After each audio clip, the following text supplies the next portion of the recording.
দুনিয়া টাকার গোলাম আমরা কিন্তু ২১ পর্ব দেখে ফেলেছি এবং ২২ পর্ব কবে আসবে এবং কয়টার সময় রিলিজ হবে সেই বিষয় নিয়ে কথা বলবো। এই জন্য ভিডিওটা যদি ভালো লাগে অবশ্যই লাইক করেন, কমেন্ট করেন এবং শেয়ার করে দিবেন। তো আমরা কিন্তু ২১ পর্বতে দেখলাম যে এই শেহজাদ চৌধুরী যে ব্যাংকে গেল, যে অর্থমন্ত্রীর ব্যাংকে গেল গোয়েন্দা হিসাবে পোশাক পাল্টিয়ে, তখন কিন্তু যেই ফাইলে যে সিগনেচার করতে বসলো তখন কিন্তু তার স্ত্রী কিন্তু ব্যাংকে গেছে ৫০ লাখ টাকা তুলতে, তার যে দ্বিতীয় স্বামীকে এই টাকা ফেরত দেবে যে একটা বিভ্রান্ত চলতেছে, তখন কিন্তু টাকাটা ফেরত দেওয়ার এখানে কিন্তু শেহজাদ চৌধুরী টের পেয়ে গেছে। দ্বিতীয় পর্বতে এইখানে একটা ক্যাটাগরি হয়ে যেতে পারে, সেটা হলো সেখানে কিন্তু শেহজাদ চৌধুরী টের পেয়ে যাবে যে আমার আসলে স্ত্রী কোনটা। হ্যাঁ, সেখানে কিন্তু একটা টের পেয়ে যেতে পারে।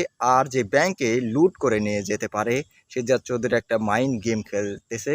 ২২ পর্বতে এটা হয়ে যেতে পারে যে ব্যাংকে লুট করবে এবং যে তার যেই এই যে গোলাম, গোলাম হিসেবে যেই জায়গা যেই বাড়িতে কাজ করতেছিল সেই বাড়িতে যেই একটা মেয়েকে বিয়ে করলো, ওই মেয়েটা যে নামাজ পড়তেছিল, নামাজ পড়ার একটা ক্যাটাগরি হয়ে যেতে পারে যে যে দুয়ার মাধ্যমে তার স্বামীটা তার কাছে ফেরত চলে আসতে পারে। আর লাস্টে যে এই দুয়ার মাধ্যমে যে একটা যে যমজ যে ট্রেন স্টেশনে যে টের পাইলো যে ট্রেন স্টেশনে যে গোলাম, এখানে একটা মাইন্ড হতে পারে, সেখানে কিন্তু যমজ যমজ দুইজন কিন্তু হতে পারে। একটা হলো শেহজাদ চৌধুরী আর একটা হলো গোলাম। এই গোলামই কিন্তু হচ্ছে গিয়ে এই গোলামের যে নামাজ পড়লো যেই মেয়েটা, ওটাই কিন্তু তার হাজবেন্ড হতে পারে। আর ওইটা কিন্তু ঠিকই আছে।